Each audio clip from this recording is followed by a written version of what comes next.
요나는 실패한 선지자였습니다. 니느웨로 가서 멸망을 선포하라 하시는 하나님의 명령을 듣고는 다시스로 도망가 버렸습니다.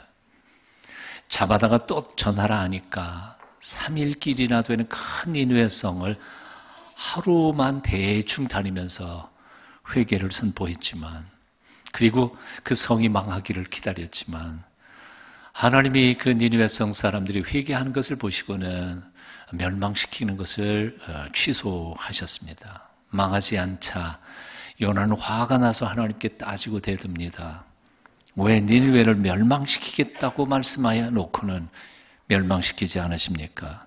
내게는 분명 망한다고 전하라고 말씀하지 않으셨습니까? 내가 그럴 줄 알고 오지 않으려고 했는데 이건 나만 망신당한 거 아닙니까? 망한다 했으면 망해야지요. 왜 하나님이 일구 이언하십니까? 왜 하나님이 그렇게 줏대가 없으십니까? 빨리 니느웨 성 망하게 하세요. 요나서를 분명 깊이 묵상하다가 보면 세상에 뭐 이런 선지자도 다 있나 할 만큼 요나는 아주 미숙하고 불순종한 형편없는 함량 미달의 선지자였습니다. 그렇기 때문에 한때는 요나서를 성경에서 빼버린 적도 있었습니다.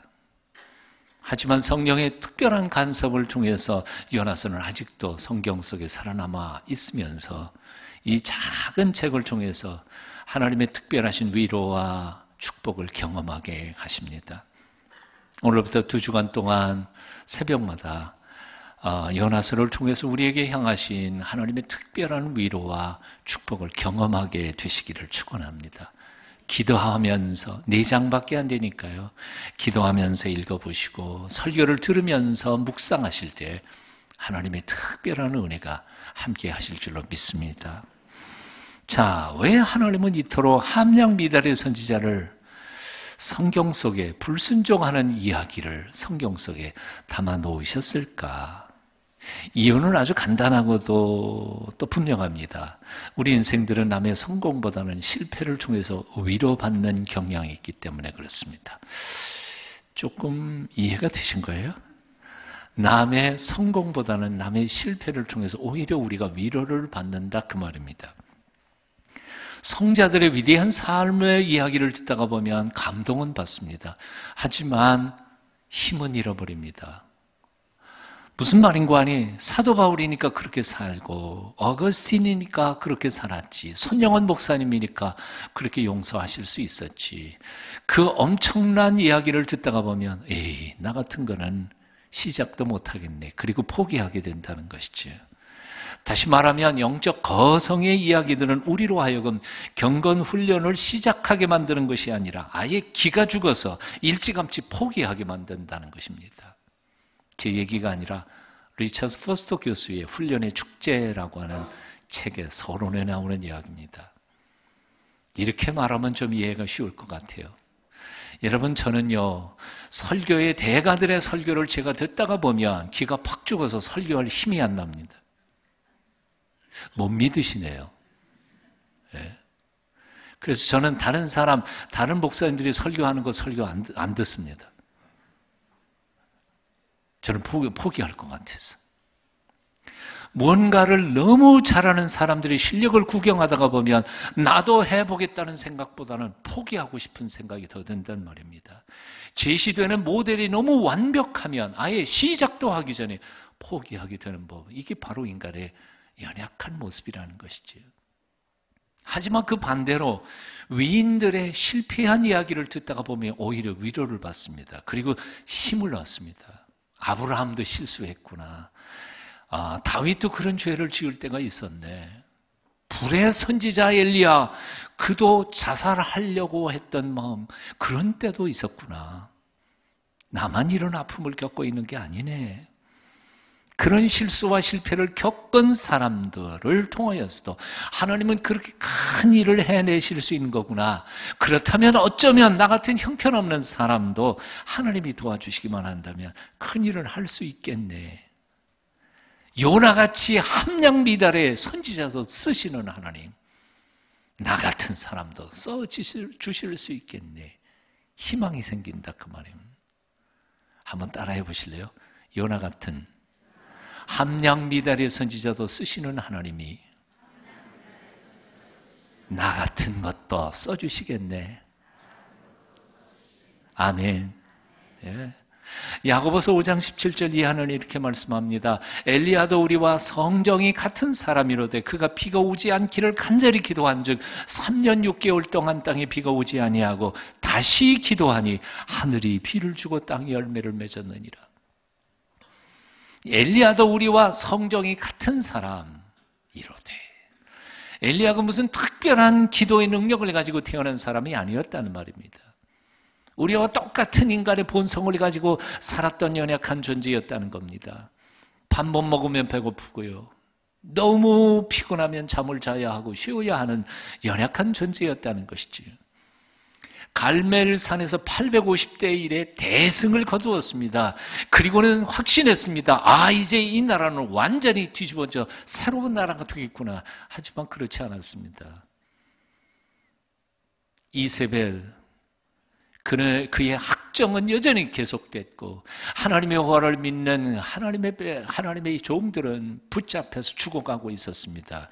그래서 그는 자신은 또다시 도망자 신세가 되어 도망 다닐 수밖에 없었습니다. 쫓겨다니다가 보니까 이젠 정말 지긋지긋하고 힘들었습니다. 낙심이 됩니다. 나라까지 절망하며 하나님 앞에 이렇게 울부짖습니다. 하나님, 이제 족합니다. 그냥 죽여주세요. 더 이상 참고 견디기가 힘듭니다. 오늘 내 영혼을 취하옵소서. 성경이 나오는 얘기. 불의 선지자 엘리야도 그렇게 연약할 때가 있었다는 겁니다. 우리하고 똑같은 연약한 존재입니다. 하지만 그런 사람이 오직 하나님의 신실하심을 믿고 하나님 앞에 기도할 때 3년 6개월 동안 비가 안 오고 다시 기도하니까 마른 하늘에서 비가 쏟아지더라는 것이죠. 이 얘기의 뜻은 뭡니까? 하나님의 기적이란 특별한 사람들을 통해서 나타나는 게 아니라는 거예요. 꼭 모세와 엘리야를 통해서만 나타나는 게 아니라는 거예요. 보통 사람들이라 할지라도 하나님의 신실하심을 믿고 그 앞에 나아가 간절히 기도할 때 하나님은 언제나 그 기도를 들어 당신의 기적을 보여주시는 분이시라는 사실이죠. 믿으세요. 다른 말로 하면 하나님은 아주 특별한 사람만을 들어 쓰시는 분이 아니라 허물 많고 실수투성이의 보통 사람들을 통하여 당신의 사역을 이루어가고 계신다는 겁니다. 창세기에 나오는 믿음의 조상들을 한번 살펴보십시오. 믿음의 조상 아브라함 포함해서 모두 완전 무결한 사람들은 결코 아니었습니다. 아브라함도 실수투성이의 사람, 보통 사람이었습니다. 그의 아들 이삭도 아버지의 실수를 답습하면서 따라가던 비겁한 사람이었습니다. 물론 그들에게 장점도 있었습니다. 그러나 완전하지 않았다는 겁니다. 선자인 야곱은 사기꾼이었습니다. 생존을 위해서라면 무슨 짓이라도 다 할 수 있었던, 어떤 측면에서는 굉장히 비열한 인간이었습니다. 이스라엘을 구원해내는데 큰 역할을 감당했던 모세는 사실은 살인자였습니다. 하나님이 내 마음에 촉한 사람이라 말했던 다윗은 충성스러운 부하의 아내를 겁탈한 사람이었습니다. 흠이 없고 완전해서 하나님이 그들을 사용한 게 아니라는 겁니다. 하나님은 완전 무결한 사람을 쓰시는 분이 아니라 부족하고 허물 많은 사람들을 들어 쓰시는 전능하신 사랑의 아버지이십니다. 다시 이렇게 말씀드립니다. 하나님은 전능하시기에 약한 자를 들어서도 강하게 쓰실 수 있는 분입니다. 하나님은 사랑이 풍성하신 분이시기에 흠이 있고 실수투성이한 사람이라 할지라도 내치고 버리지 아니하시는 분이시란 말이에요. 그래서 사도 바울은 고린도 교회 성도들을 바라보면서 이렇게 편지를 썼습니다. 형제들아, 너희를 부르심을 보라. 육체를 따라 지혜로운 자가 많지 아니하며 능한 자가 많지 아니하며 문벌 좋은 자가 많지 아니하도다. 그러나 하나님께서 세상에 미련한 것들을 택하사 지혜 있는 자들을 부끄럽게 하려 하시고 세상에 약한 것들을 택하사 강한 것들을 부끄럽게 하려 하시고 세상에 천한 것들과 멸시받는 것들과 없는 것들을 택하사 있는 것들을 피하려 하시나니. 사실 예수 믿는 사람들 가만히 보면 밖에 있는 사람들 다 뭐 그렇게 특별하고 뛰어난 사람들, 그 몇 명 안 돼요. 기분 나쁘신가 보네. 사랑하는 여러분, 자신의 연약한 것에 대하여 낙심하지 않기를 바랍니다. 실수와 약점이 많은 것에 대하여 절망하지도 마시기를 바랍니다. 지난날 한두 번 실패했다고 주눅들지도 마십시오. 하나님은 전능하셔서 무능한 자를 유능하게 사용하실 수 있는 분이심을 믿으십시오. 하나님은 사랑이 너무 풍성하셔서 허물 많은 자도 내쫓지 않으시고 귀하게 쓰실 수 있는 사랑의 아버지이심을 믿으십시오. 사실 어떤 면에서는 하나님은요, 똑똑하고 유능한 사람을 사용하시기보다는 무능한 사람을 사용하시기를 더 좋아하십니다. 웬 그런지 아십니까? 똑똑하고 유능한 사람은 자기만 믿지 하나님을 의지하지 않기 때문에 그렇습니다. 그런 사람을 능력 있게 사용하실 수 없어요. 하나님이 들어쓰시는 사람은 재주 많고 똑똑함이 힘이 넘치는 사람이 아니라 오히려 자신의 연약함을 절실히 깨닫고 온전히 하나님께 매달리며 매 순간 하나님이 없이는 나는 아무것도 할 수 없습니다 하고 하나님을 의지하는 사람을 오히려 위대하게 쓰시는 것입니다. 주님께서 말씀하셨죠. 나는 포도나무에 놓이는 가지, 저가 내 안에 내가 저 안에 있으면 이 사람은 과실을 많이 맺나니 나를 떠나서는 너희가 아무것도 할 수 없습니다. 아무것도 할 수 없습니다. 하나님께서 결코 사용하실 수 없는 사람이 있습니다. 저 잘났다고 하나님을 떠나서 제 힘대로 제 재주껏 해보려고 설치는 사람입니다. 하나님, 제게 맡겨주십시오. 걱정하지 마세요. 제가 알아서 다 하겠습니다. 자만심이 강한 사람, 자기 주장이 강한 사람, 자기 의로 꽉 차 있는 사람, 하나님은 그런 사람을 사용하실 수 없습니다. 그러므로 우리는 우리의 부족함, 연약함, 실수 때문에 고민하기보다는 오히려 우리의 충만함, 가진 것, 자만심, 교만, 자기의, 신앙적 고집, 확신, 그것을 온전히 비우지 못하 그것에 대하여 회개해야 할 것입니다. 비워야 합니다. 노골노락의 힘을 다 빼야 합니다. 그래야 하나님이 마음껏 들어 쓰실 수 있는 것입니다. 요나가 왜 실패했을까요? 못나서 실패한 게 아닙니다. 너무 잘나서 실패한 겁니다. 무식해서 실패한 게 아닙니다. 너무 유식해서, 신학적으로 너무 정통해서, 강직해서 실패했습니다. 믿음이 없어서가 아니라 믿음이 너무 좋아서 실패했습니다. 요나가 하나님이 주신 사명을 버리고 도망간 이유가 뭔지 아십니까? 요나는 하나님이 긍휼이 풍성하신 하나님이신 것을 잘 알고 있었습니다.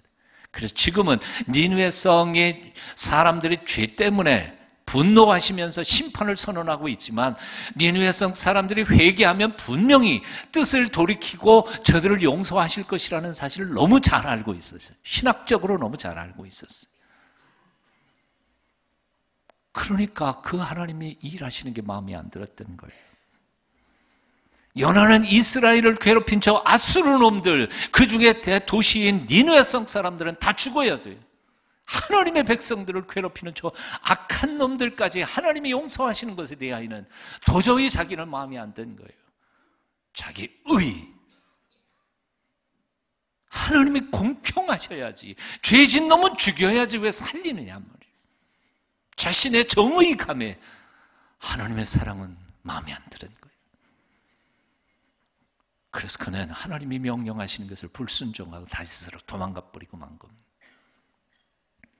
다시 말하면 하나님의 거룩하신 섭리조차도 받아들일 수 없을 만큼 니느웨에 대한 강한 증오심이, 그리고 자기 민족에 대한 이기적 애국심이, 민족주의적인 자기 의가 사랑의 하나님을 대적하게 만들었던 것입니다. 다시 말씀드립니다. 요나는 무식한 사람이 아니었습니다. 본래부터 불순종의 선지자도 아니었습니다.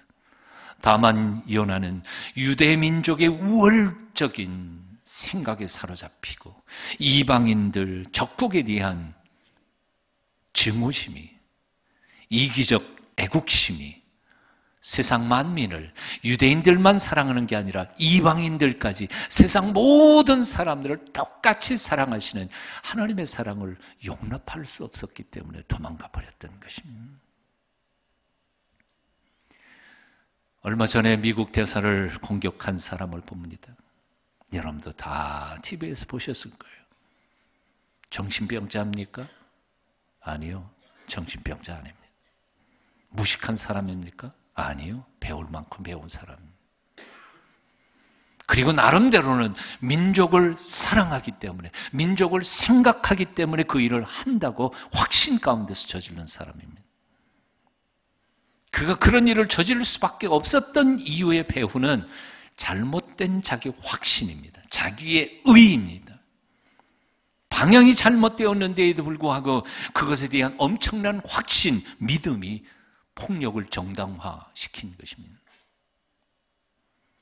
우리의 몸에 힘이 들어가면 제대로 할 수 있는 길이 아무것도 없습니다. 모든 운동이 다 그렇고 인생사가 다 그렇습니다. 힘이 들어가면 긴장하게 되고, 긴장하게 되면 민첩하게 행동하지 못합니다. 생각에 힘이 들어가면 옳은 판단을 할 수 없고, 옳은 판단을 가지지 못하면 실수투성이의 삶을 살게 되어 있습니다. 감사하게도 제가 검도를 배운 이후에 몸의 힘, 마음의 힘을 빼는 것에 대하여 배울 수 있게 해주신 것이 얼마나 고마운지 모릅니다. 10년 이상 검도를 했어도 여전히 사범님께 꾸중을 듣습니다. 목사님이 힘 빼세요, 힘 빼세요. 아마 이것은 평생 죽을 때까지 숙제일 겁니다. 보통 때는 힘 빠진 것 같아요. 그렇지만 죽도를 맞대고 대련을 딱 붙으면 상대가 나를 치러 올 것 같으면 긴장이 됩니다. 긴장이 되면 힘이 들어갑니다. 힘이 들어가면 동작이 굼떠서 두들겨 맞습니다.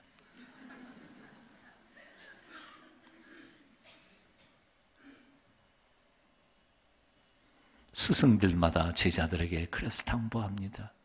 몸에 힘 빼라, 목에 힘 빼라. 목을 곧게 하는 교만한 사람들이 가장 큰 문제예요.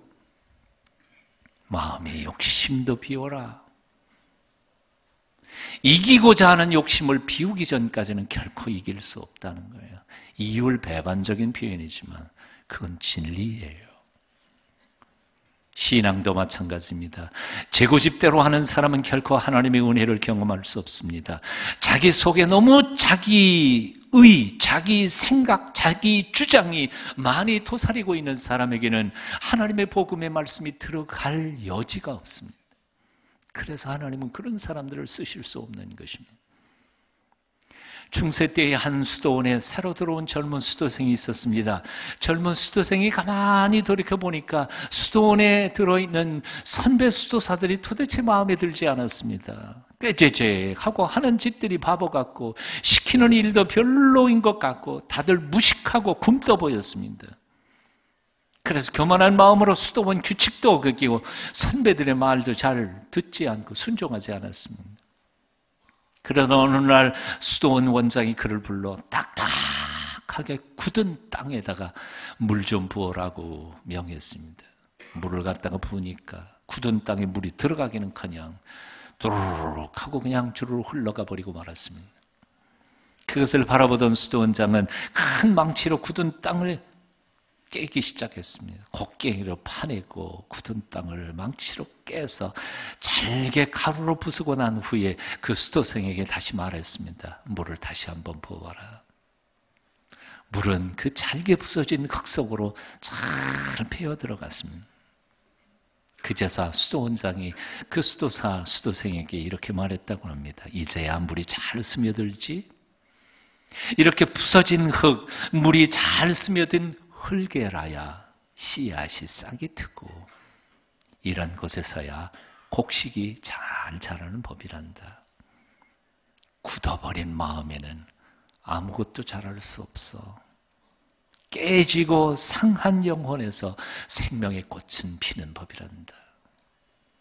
이것을 우리는 깨어짐의 영성이라고 말한단다.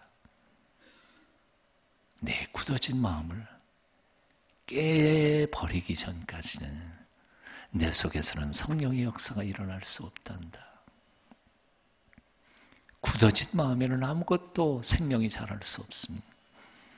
깨어지고 잘게 부수어진 상처나는 가슴팍에만 성령의 놀라우신 생명의 역사는 일어나게 되어 있습니다. 사랑하는 여러분, 여러분의 굳어진 마음을 깨뜨려 버리십시오.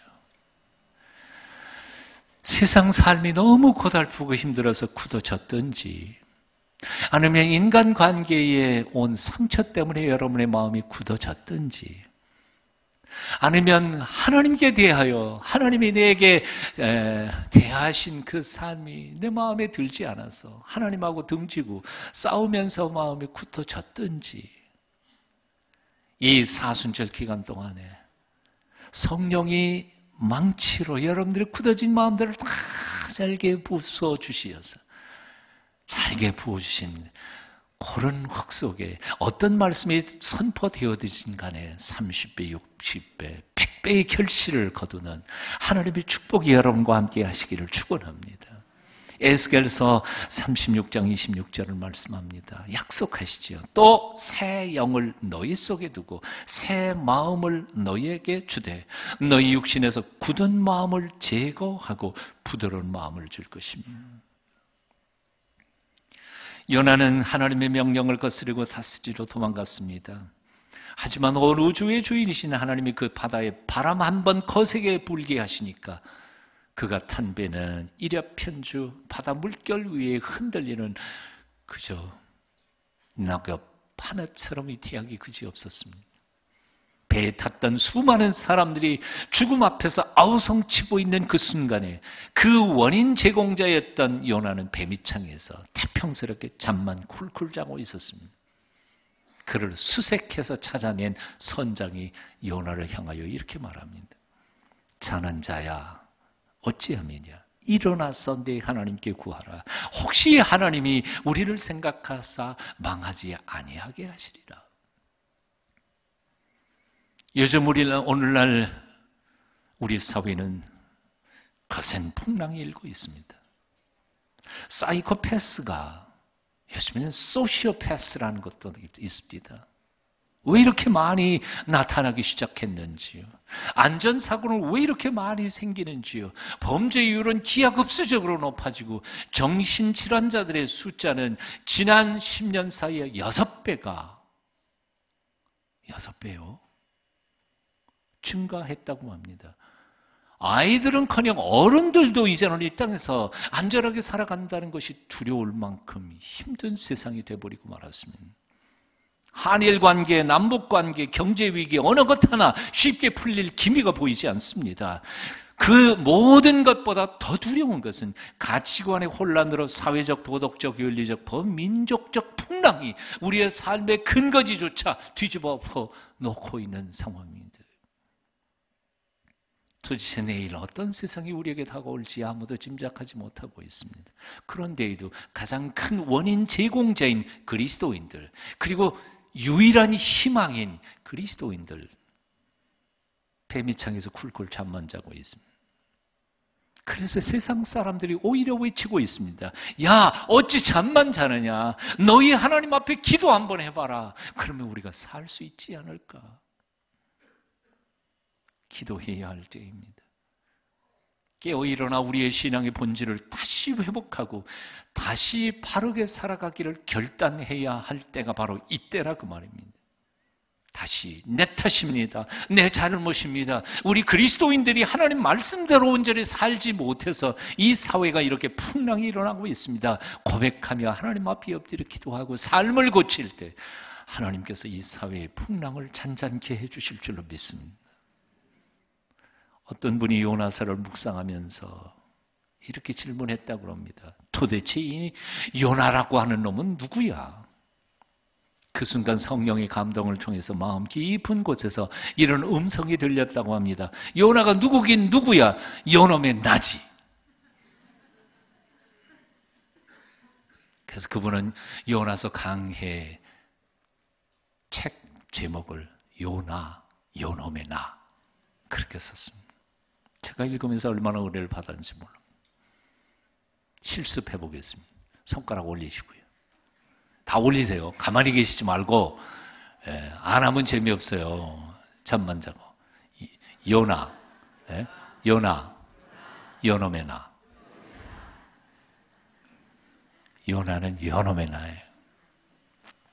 수천 년 전 하나님이 주신 사명을 버리고 다시 쓰러 도망가던 요나 모습 속에서 나를 발견해야 한다는 것입니다. 풍랑이 일어 모두 아우성인데 뱀이청에서 태평스럽게 잠만 자는 요나의 모습 속에서 나의 게으름을 돌아보아야 한다는 것입니다. 저 미운 원수놈들을 멸하시지 않으시는 하나님께 항의하면서 자기 의에 가득 찼던 그 요나 속에서 오늘의 나의 이기적인 모습을 발견해야 한다는 것입니다. 하나님의 뜻이 이루어지기를 원하기보다는 내 뜻 이루어 달라고 하나님 앞에 강요하고 부르시는 내 욕심에 가득 찬 나를 찾아야 한다는 겁니다.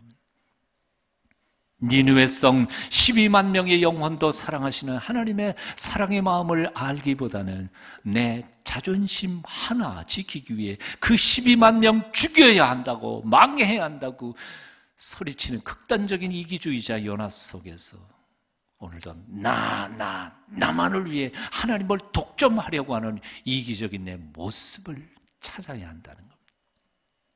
그리고 동시에 함량 미달의 선지자를 포기하지 않으시고 그를 다시 불러 사명을 주시는 사랑의 하나님, 불평투성이고 감히 하나님께 자살을 이야기하며 위협하면서 대들기까지 했던 요나에게도 마치 친정엄마처럼 위로하고 차근차근히 그렇게 해야 할 이유를 설명하시는 그 사랑의 하나님을 이번 사순절 기간 동안에 만나야 할 것입니다. 그런 풍성한 사랑의 하나님을 만나실 수 있게 되기를 축원합니다. 그리할 때 그분께서 우리의 인생의 풍랑을 잔잔케 해주시는 은혜를 베풀어 주실 것입니다. 악한 니느웨 성 사람들도 회개하니까 용서해 주시었던 하나님 아니십니까? 하물며 당신의 백성들이 회개하고 바로 서려고 몸부림칠 때 왜 은총을 베푸지 않으시겠습니까? 내 이름으로 일컫는 내 백성이 그들의 악한 길에서 떠나 스스로 낮추고 기도하여 내 얼굴을 찾으면 내가 하늘에서 듣고 그들의 죄를 사하고 그들의 땅을 고칠지라. 그들의 땅을 고칠지라. 기도하겠습니다. 흠 많고 부족한 사람들을 부족도 않으시고 들어 써주시는 하나님을 찬송합니다. 남은 사순절 기간 동안 우리가 철저히 자신을 비우고 비워 하나님의 온전하심으로만 채워가게 도와주시옵소서. 사랑의 하나님 아버지를 만나 삶의 모든 풍파를 잔잔케 해주시는 기적을 경험하게 도와주시옵소서. 예수님 이름으로 기도합니다. 아멘.